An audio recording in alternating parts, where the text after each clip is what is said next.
Podemos começar então.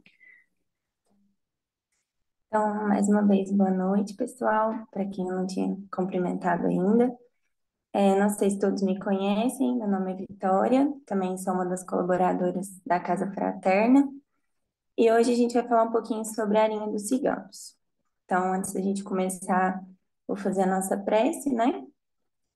Pedindo ao Pai Maior que a gente possa retirar desse estudo todas as informações necessárias, né, para o nosso crescimento evolutivo, moral nessa caminhada que nós estamos seguindo e agradecer a oportunidade de estarmos juntos mais uma noite. Que assim seja.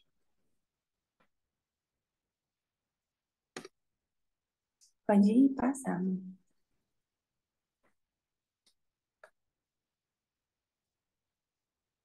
Então, os ciganos, como eu tinha colocado ali no primeiro slide, eles são conhecidos também como o povo do Oriente. E eles são chamados assim porque a maioria deles realmente é proveniente do Oriente. Os primeiros grupos, né, de ciganos vieram da Índia. Mas esse é um termo usado erroneamente, porque os ciganos são um povo extremamente miscigenado, né? Eles, pela história que eu vou contar para vocês, vocês vão entender que eles têm múltiplas culturas, passaram por diversos países. Então, às vezes a gente fala povo do Oriente, mas eles são povos do mundo mesmo, né? Eles passaram por diversos países. Devido a isso, são ricos em virtudes, em conhecimentos de mundo, da natureza, dos astros, porque a cada país que eles passavam, eles conseguiam extrair alguma informação nova, né, aquelas que eles já tinham conhecimento.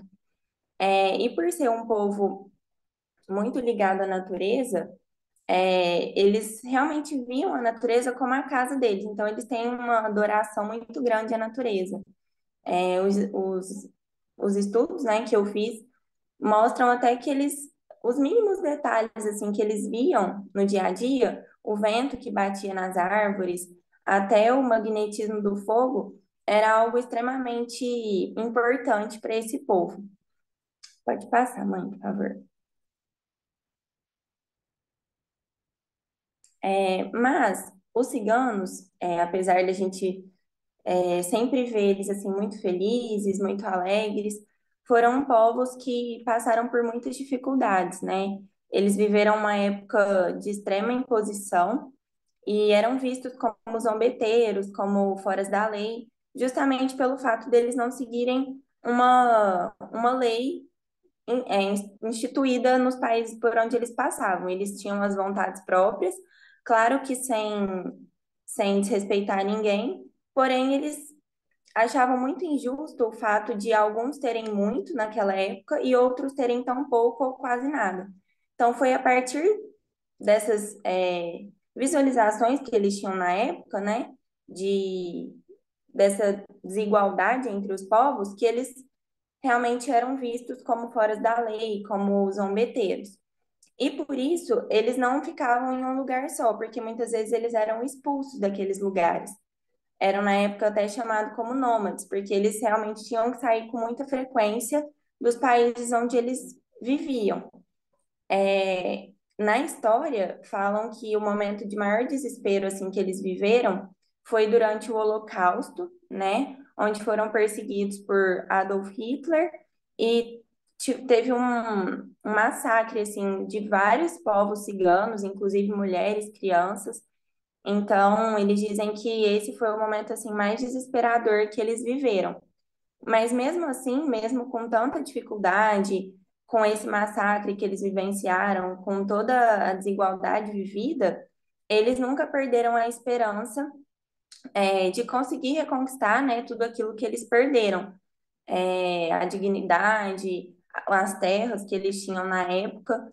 E eles sempre foram muito gratos por tudo e muito felizes, apesar de toda a dificuldade. Pode passar, por favor, mãe.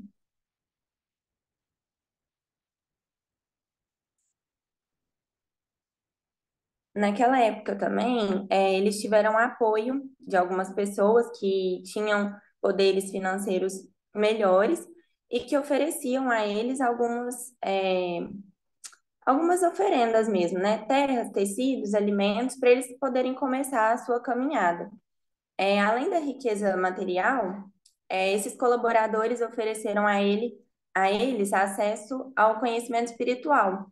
Então, isso permitiu com que a Celinha evoluísse moralmente a cada dia. Por eles não terem muitos apoiadores, principalmente do governo, eles precisaram se reinventar. Então, tudo que eles conseguiam, as terras, os tecidos, eles usavam, confeccionavam, por exemplo, roupas, plantavam naquelas terras, colhiam para fazer o próprio alimento, faziam artesanato, e todos esses utensílios que eles tinham, passaram também a servir como moeda de troca e até venda em algumas situações para que eles pudessem continuar sobrevivendo, né, em meio a tanta dificuldade de serem um povo meio sozinho, né? Eles eram abandonados por todos, viviam por si só, claro que com apoio entre eles, né? Mas por não ter esse apoio do governo, da sociedade, eles realmente precisavam se reinventar e por isso eles são tão ricos, né, de conhecimento, de virtudes, porque eles faziam tudo. Então, eles tiveram que aprender a fazer roupa, eles tiveram que aprender a plantar, a fazer outras coisas para que eles pudessem sobreviver. Pode passar, né?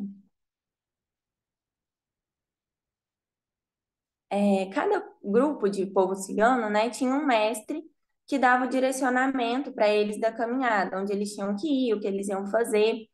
E esses mestres, eles eram chamados de mestres ascensionados e eram providos de uma riqueza espiritual e moral muito grande. Eles ensinavam sobre o amor, sobre a fraternidade, além de ensinar também sobre os astros, por isso que mais para frente a gente vai ver que os ciganos são muito ligados, né? Eles têm um respeito muito grande pela lua, pelas estrelas, pelo sol.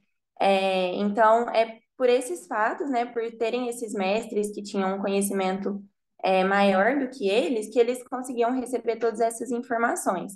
Inclusive, os ciganos, mesmo tendo muito pouco, eles ainda ajudavam muitas pessoas.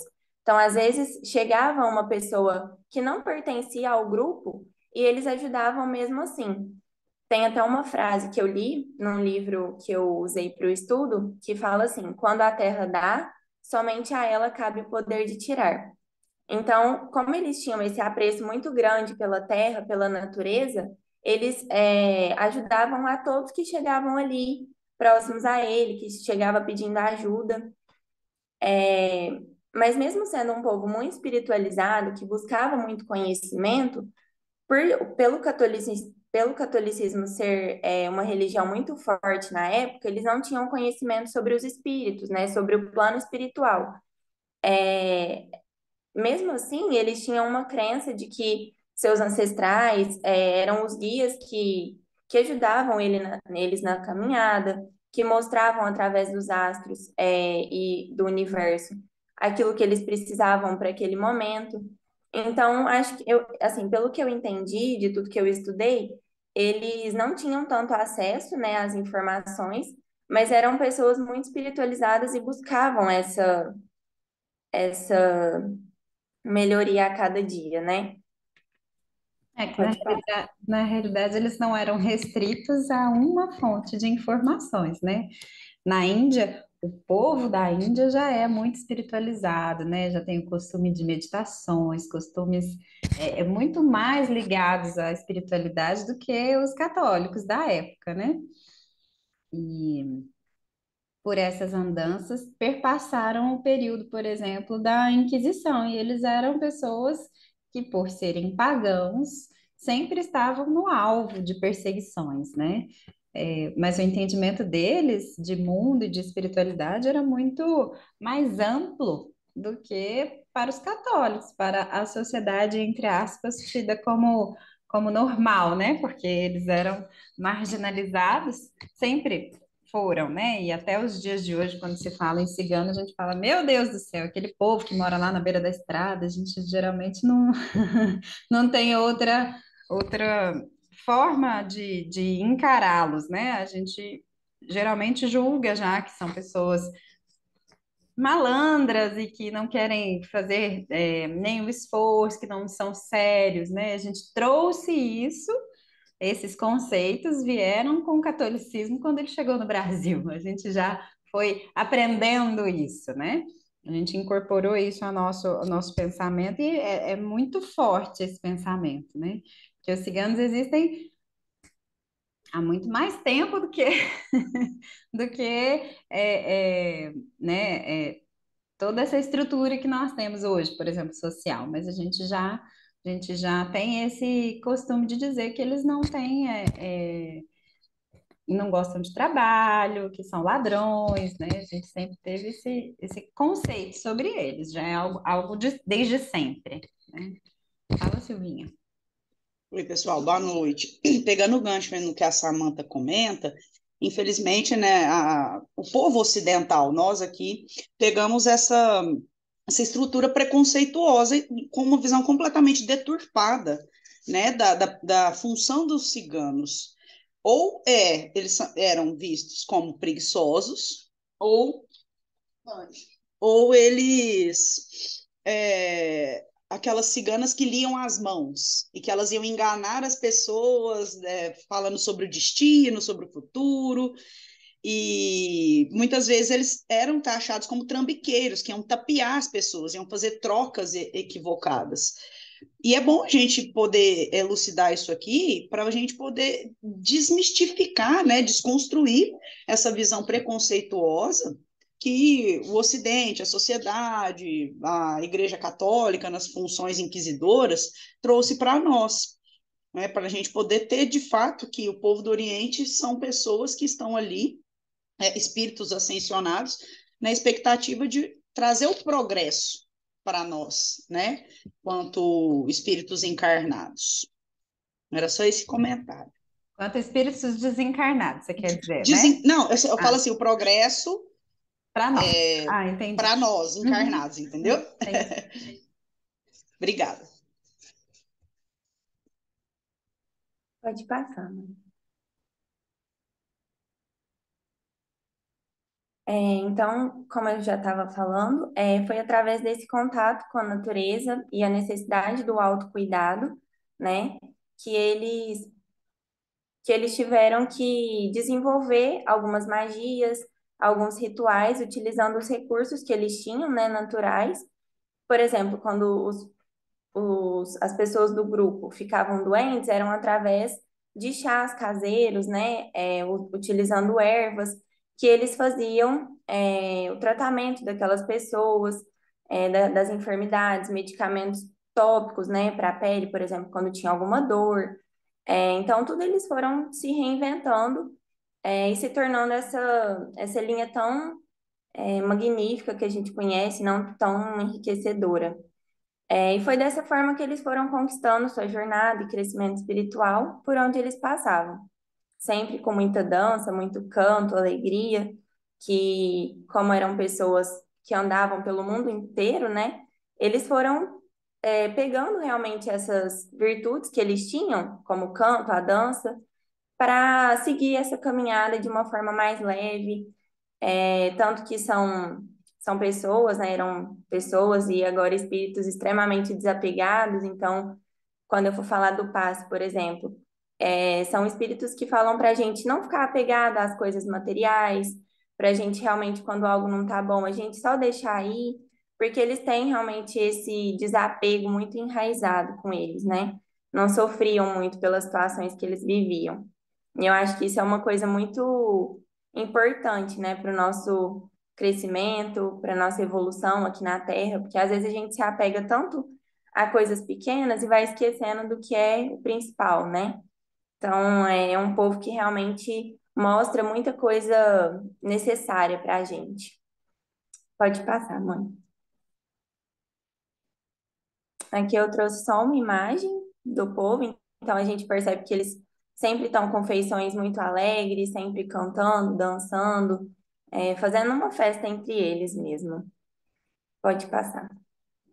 Esse slide aqui é muito o que a Samantha e a Silvinha estavam falando, sobre essa diferença da gente desmistificar o que desde sempre a gente tem enraizado, né? Que é a diferença entre os ciganos encarnados e os ciganos espirituais, que é essa linha que a gente está estudando.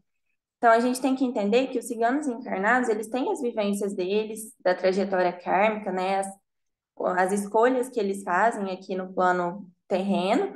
Já os ciganos espirituais, eles não têm uma cultura de vivência terrena. Então, eles são desapegados, eles têm essa questão, assim, da natureza, de ser muito grato pela natureza, por tudo que eles conquistaram, né, na trajetória que eles viveram na época, utilizando sempre as virtudes que eles foram conquistando ao longo do tempo, pelos mestres que eles acompanhavam, até pela questão da Índia, que a Samantha falou que é muito espiritualizada, tem esse costume já da meditação, de sempre estar ligado a um plano superior, né? Então a gente tem que conseguir fazer essa distinção para a gente não confundir as coisas, né? E é importante também a gente lembrar que na Umbanda o pré-requisito é espiritual e não material. Então, às vezes, a gente se apega a essa questão do material, do que os ciganos encarnados fazem, dos costumes que eles têm, e confunde com os ciganos, a linha do cigano, né, a linha do Oriente, que é totalmente diferente. Pode passar. E uma coisa importante também da gente perceber, né, é, é que ao longo da trajetória, assim como nós temos a história, por exemplo, dos negros no Brasil, não são todos os ciganos que conseguiram uma evolução espiritual e entender os sofrimentos vividos na Terra. Não é todas as pessoas que passam por uma situação difícil que conseguem perdoar e amar, independente da situação que esteja acontecendo, né? Não são todos os escravos que viveram no Brasil que conseguiram perdoar tudo o que aconteceu, né? Muitas pessoas, por estar ali em dor, em sofrimento, em alguma dificuldade, elas vão sentir raiva, vão querer vingança, enfim. Então, esses ciganos que foram se perdendo do propósito que era, né, viver de forma mais livre, viver em contato com a natureza, que tinha essa essência, eles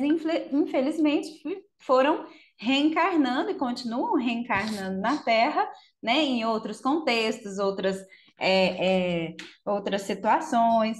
Agora, aqueles que, mesmo depois de todo o sofrimento e dor que eles conseguiram, ao invés de ficar, né, presos na dor, eles conseguiram entender, por exemplo, a questão do desapego, ela veio, mas ela não veio porque eles quiseram, foi uma coisa imposta a eles. Eles tinham que fugir de lugar a lugar. Nem todos que participavam das caravanas ficaram felizes com isso. Eu acho que todos não, né, no momento ali não ficaram, mas alguns lidaram melhor, né? Souberam entender, souberam falar, ah, que bom, então tá. Então a gente não pode ficar aqui mais, a gente vai conhecer outra paisagem, né? Vendo o lado bom das coisas. Sabe quando a gente fala assim, ver o lado bom das coisas, né? Deixar a vida mostrar até onde a gente precisa estar, onde a gente precisa ir e confiar, né? Confiar nas leis universais, confiar que vai ter uma coisa bacana também em outro lugar, outro povo, outra cultura, outra língua. Eles também conseguiam falar muitas línguas, já que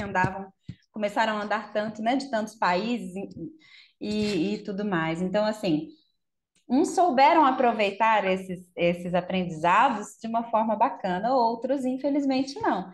E aí, esses que ficaram nessa, nesse sentimento de revolta, perderam, né, a oportunidade e então permanecem reencarnando aqui, né, na Terra, sem tanta maturidade espiritual. E por isso mesmo que muitas vezes surgiram essa questão, por exemplo, né, da cobrança da leitura da sorte. É um costume do povo cigano, porque eles estudavam a natureza, os astros, todos os movimentos, os elementos, eles já conheciam isso. E usando da mediunidade que tinham, como todas as pessoas no mundo têm, né, através da intuição, fazendo essas leituras de sorte.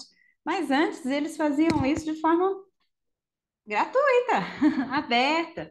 Mas devido à situação de revolta e tudo mais, muitos começaram a se perder e realmente, né, a fazer disso um uso deturpado, cobrando ou trazendo assim situações difíceis para aqueles que eles estavam ali na leitura até os dias de hoje, né? Quando a gente encontra às vezes alguma cigana que quer ler à mão, às vezes falam coisas muito difíceis, né? Para serem para a pessoa ouvir, enfim, é isso.